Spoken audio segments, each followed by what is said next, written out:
if I would be willing to speak a little bit about the VaporTrac and our experience with it. And I just introducing myself, I guess. I'm the Vice President of Cooperstown Environmental. In 2019, I won the Contribution to the Practice Award from the Licensed Site Professional Association for my involvement in assisting the Mass Department of Environmental Protection with implementing the first of its kind telemetry program in the country. So I was just going to talk a little bit about the history of telemetry with respect to vapor intrusion and how how the VaporTrac product really singled itself out as being one of the premier products on the market for a number of reasons. But early on, when telemetry was first kind of becoming a thing with respect to vapor intrusion, there were only very large systems, SCADA systems, the type of thing that you would expect to see in a wastewater treatment plant. Way more expensive than what was necessary and very complicated to install. So there were certain sites, I guess backing up just a little bit, there were certain sites that the Massachusetts DEP would never let get out of their system. They were just stuck in the regulatory system forever because the only way that they could ensure there was no risk to occupants in the building would be if there was an SSDS or an ASD, as it's called, an active subslab depressurization system in the building. And because they were relying on this electromechanical means, this electric powered motor, and they knew that often these things would go down and no one was paying attention to them, they weren't comfortable allowing owners of properties that had contamination to get out of their system because they just didn't have that level of confidence that the occupants of the buildings were going to be protected. So in 2014 that changed, and they implemented a new regulation that would allow those sites to get out of the system, but contingent upon they apply what's called an activity and use limitation or deed restriction to their property that says this SSDS system has to operate 24/7, 365 until there's air sampling that shows it's no longer needed. And often with DOC sites, that's perpetuity. It'll never get to that point. So they rely on these systems. And the regulatory program first required, the installation of the system, and once you had it in, you had to make sure that whatever your monitoring device was going to be compliant with their requirements. But usually you had to pick a platform. Is it dial-up? Is it Ethernet? Is it cellular? And then you have to determine, okay, does this fit within the construct of the system? Are my sensors capable of measuring the pressures and flows that we're generating, depending on what you're monitoring? And then you had to, of course, register these devices with the DEP. And in the beginning, it was very basic. They wanted to know if the power was on or the power was off. And they wanted a notice upon a significant disruption of system effectiveness, which they didn't define any further than that. Because this was a new program in 2014, and they were trying to figure out how to implement this, which is where my involvement with this program allowed me to become a co-recipient of the Contribution to the Practice Award. It was myself and the other regulator that really saw this. I am not a regulator, I'm in the private sector, but the regulator that worked alongside me to get this program up and running. So in the beginning, there were basically, whatever your telemetry unit was, had to be able to send an email notification to the DEP and let them know there's a very specific format, but let them know when there was a problem. And some of the problems that they ran into, they found, is after we had the program up and running for a while, they weren't able to tell if the system was operating perfectly or if it wasn't operating at all. Because sometimes people would stop paying subscriptions, they'd unplug the units, they'd take the DEP off the notification list. So they were having a really hard time tracking. And part of the reason for that, and I guess I'll get into this in a moment, but part of the reason for that was that a a lot of these devices, there are two different kinds of devices.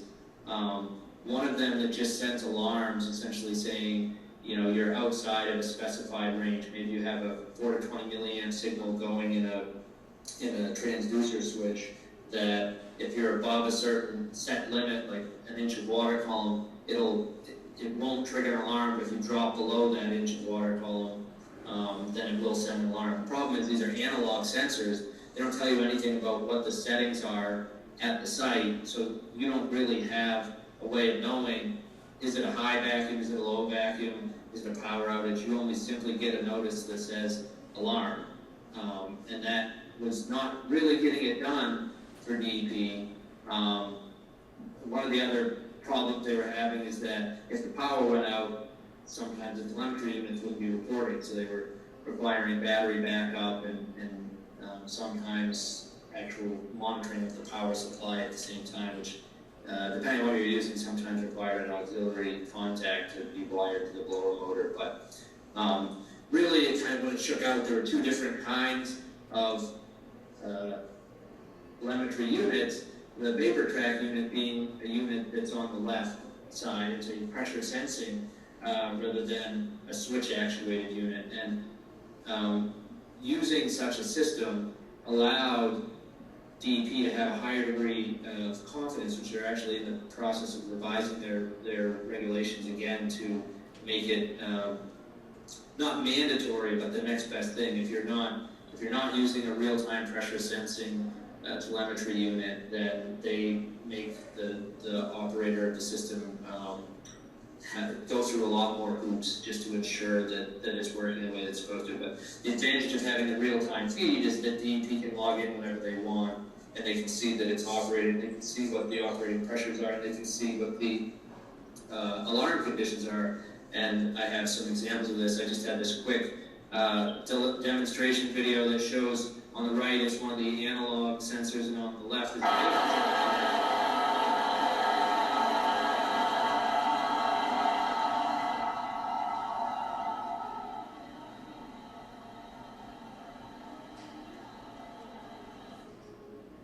So basically, you know, further on in the video, I guess I skipped ahead a little bit, but I pulled the pitot tube out of the pipe that's connected to the blower and triggered an alert condition. I also shut the power off and turned it back on. And so when you get a message from the VaporTrac, what you end up seeing is something similar to this, where you can see at the bottom of this email notification is, you know, you have a low vacuum, and it's telling you the vacuum level has dropped below 0.03 inches of water. And you can set that to whatever you want for the high and low.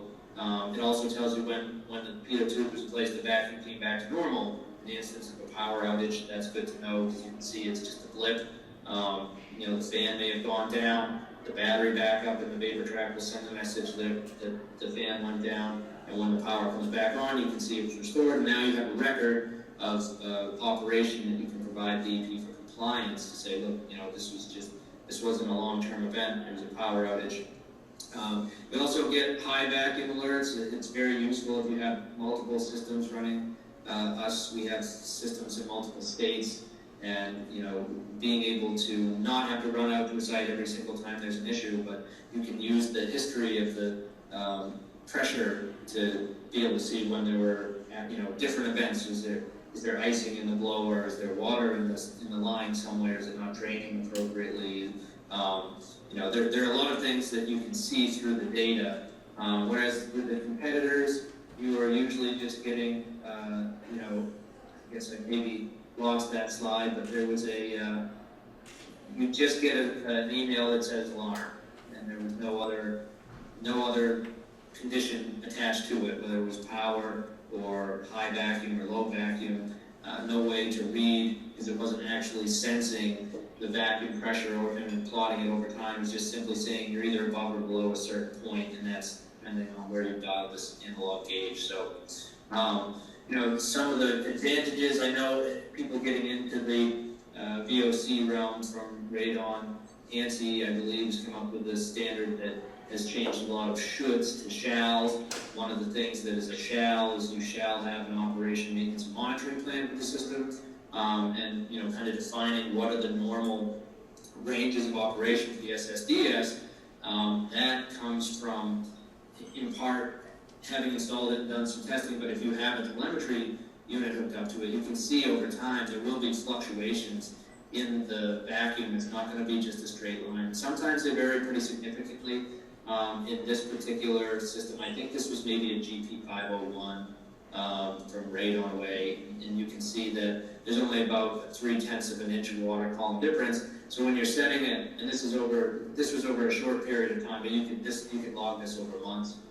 So you can kind of see what's it normally operating at, and that can help you set a line, high, low alarm, so you'll know, is this really operating outside of what it should be? Did somebody cut a hole in the slab, putting in utilities, and now you're getting a short circuit in your vacuum field, so you've lost pressure, or is there icing or water condensate collection issues that are causing your system to not function the way that you should, and not getting the intended radius of influence from your extraction point. So having this data really helps.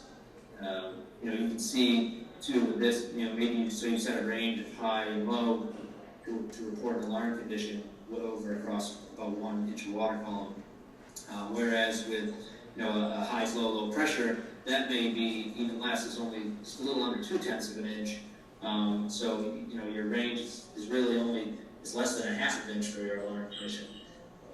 So having this data available to follow the operation of the system makes it a little easier to determine when you should be reporting an alarm and when you shouldn't.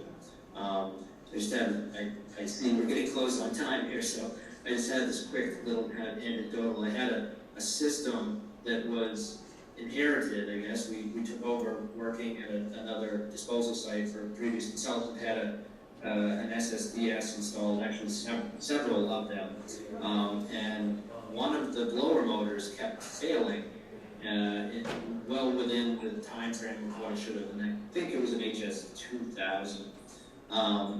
And we couldn't figure why these motors were failing, so we hooked a telemetry unit up to the suction side of the piping, and what we were seeing was these rhythmic drops in the vacuum. Every 30 minutes or so, they were dropping to zero, coming back, dropping to zero, coming back, and it just was too rhythmic to be indicative of a condensate issue or a high groundwater table.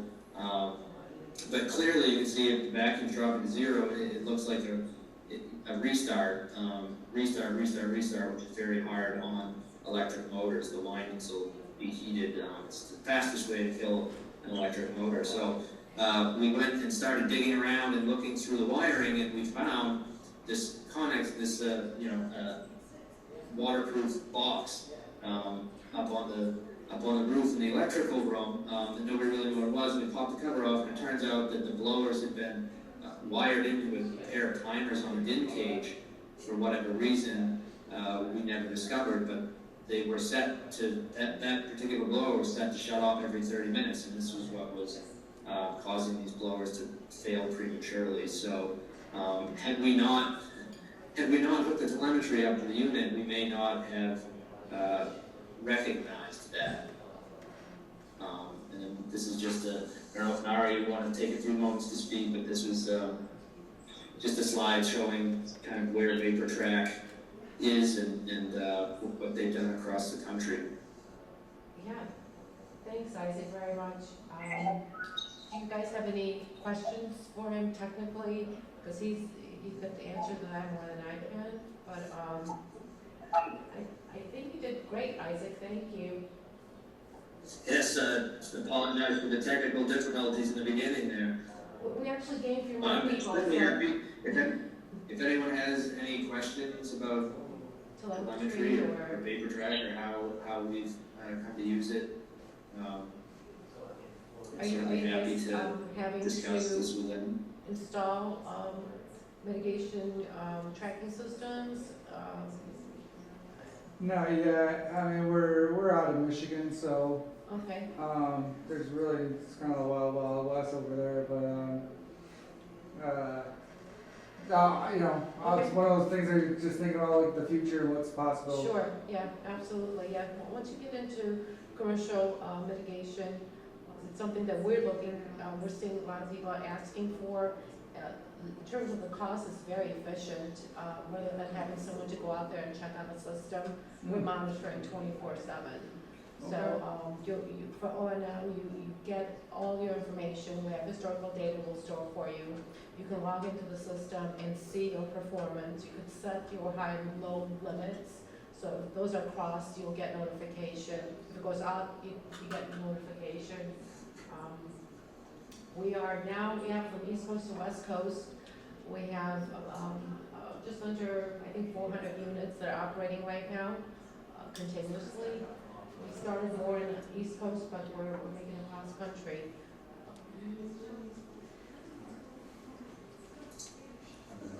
No, I was just gonna pull up, Yes, can you still see my screen? I can, yes. So I was just gonna pull up an example of any one of the, I suppose any one of these sites, just so they can see what you end up getting in your dashboard. You can see where your site is. You can set the high and low set points. You can change your time zones and whatnot. You can see who you're reporting to, who you're sending the email notifications to, where your site is, and then you can see this was actually an HS 5500, I believe, installed in a relatively sandy formation, but depressurizing a commercial building in Watertown, Massachusetts. So you can see what your vacuum has been. You can change the time duration. You can look at it 7 days, 30 days. You can download at the bottom, and here's your signal strength. You can download. You can set a range, so you can download 2 months, 3 months worth of data. Isaac, thank you very much. I appreciate you joining us and leading this. Unfortunately, our time is up, so the next people are here, so thanks very much. Yeah, thank you. Okay.